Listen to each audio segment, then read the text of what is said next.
in this room know, a war between the West, the collective West, and Russia. And that is, of course, what makes it so incredibly dangerous.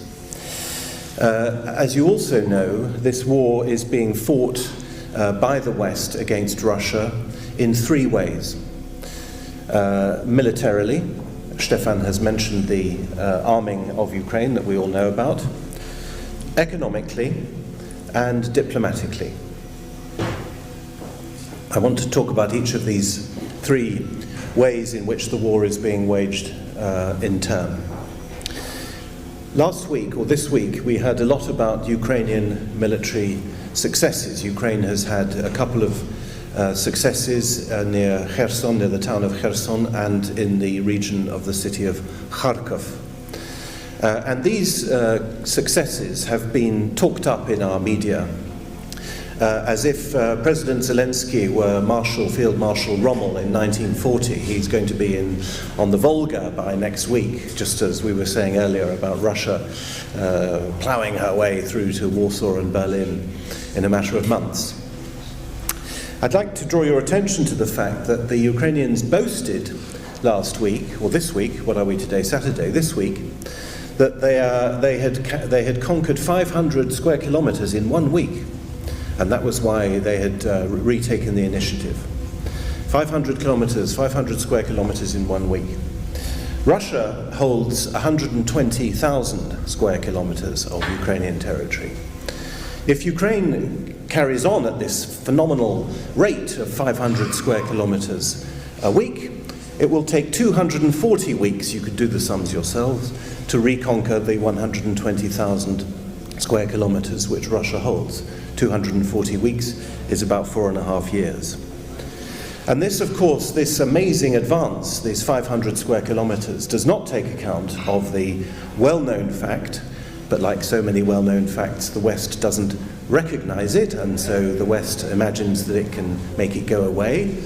The well-known fact that Russia has, of course, mobilized 300,000 reservists. 200,000 of which have already been registered and are, as far as I know, in uniform. 200,000 reservists is more than the entire Ukrainian army.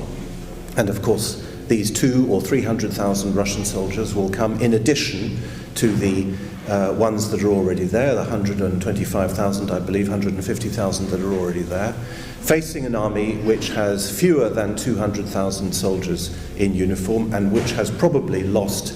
I had lunch, I'm based in Budapest at the moment, I had lunch with the chairman of the Foreign Affairs Committee of the Hungarian Parliament, who reckons that the Ukrainians have lost between 50 and 100,000 men in this war.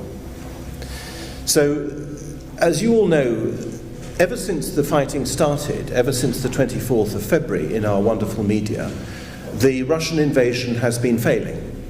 Don't you remember the battle for Kiev? Oh, Russian bungled invasion. It's like reading Edward Gibbon, 1,000 years of decline. This war, which has been going so badly for so long, has led to, whether it's recognized or not, the conquest of a gigantic amount of Ukrainian territory, equivalent to half the size of the United Kingdom. The annexation of that territory, whether you agree with it or not, adds 8 million people to the population of Russia. It gives Russia the industrial basin of Ukraine and, of course, a large part of the famous Black Earth of Ukraine. And the annexation, of course, is a very substantial escalation in the sense that now Russia declares this territory to be her own, to be part of Russia. As you also know, in response to that, Ukraine, Zelensky did a little photo op where he signed a letter with his Prime Minister and the head of the Parliament, and on this letter they asked for rapid accession to NATO. Well, it's very interesting to see the reaction to this rapid accession, to this request for rapid accession, because on the 2nd of October, 9 Eastern European states, led by Poland, Romania, the Baltic states, Slovakia, Montenegro and Macedonia, issued a declaration saying that they agreed with this idea and that they stood by the idea of Ukraine joining NATO and so on. However, all the big NATO states have remained silent. The United States, Germany, Britain, France, and Turkey.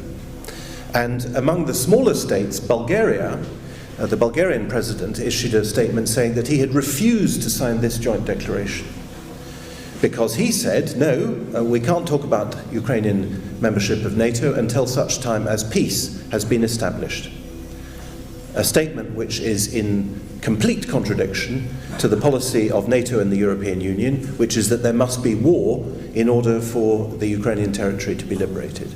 So at the moment of greatest escalation by Russia, because we've been in a phase of escalation, of cyclical escalation, ever since the conflict started, NATO has blinked. NATO has blinked.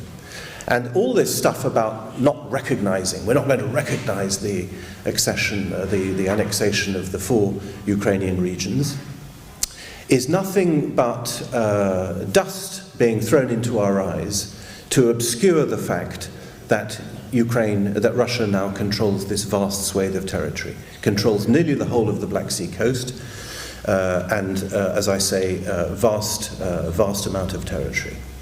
So, in my opinion, I may be wrong, I'm not a military expert, the military side of it does not look good, I believe, at the moment for the collective West. There are people who think, including arms dealers, American arms dealers, who think that the Ukrainians will push the Russians out of the 4 regions and maybe even out of Crimea by next spring.